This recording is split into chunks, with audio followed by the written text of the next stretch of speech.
খরা মৌসুমে বিশুদ্ধ পানির সংকট কুষ্টিয়ায় দীর্ঘদিনের।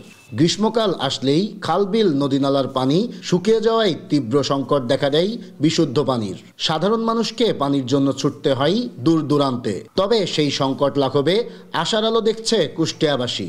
ইসমাইল ইন লাইফ নামক একটি স্বেচ্ছাসেবী সংগঠনের ওয়ান ড্রপ ওয়াটার প্রকল্পের আওতায় সংকটপূর্ণ এলাকায় করা হচ্ছে বিশুদ্ধ পানির ব্যবস্থা।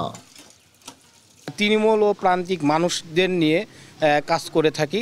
তাদের বিভিন্ন সময় পানি, টিউবওয়েল, তারপরে সেলাই মেশিন, এমার্জেন্সি কোনো রোগী বা কিছু আসলে আমাদের তরুণ স্বেচ্ছাসেবী যারা আছে তারা আমাদের ইসমাইল ইন লাইফের অফিসে বিভিন্ন তথ্য প্রদান করে এবং সেই মর্মে আমরা সহযোগিতা প্রদান করি। সংগঠনটির বিশুদ্ধ পানি সরবরাহের এমন প্রকল্পকে সাধুবাদ জানিয়েছে স্থানীয়রা। দীর্ঘদিনের পানি সংকট নিরসনে খুশি তারা। আগে সমস্যা ছিল, পানি ছিল না, পানির প্রচুর কষ্ট হইতো।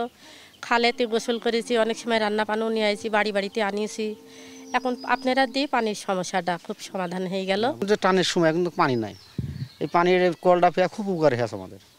মাঠের কৃষকরা কাজ করে, যখন এই যে রোদ্রে অনেক তৃষ্ণা পায়, তারা তো সব সময় সব জায়গা থেকে পানি খাইতে পারে না, এই জায়গা থেকে পানি নিয়ে খায়। হ্যাঁ, সবারই সুবিধা হয়।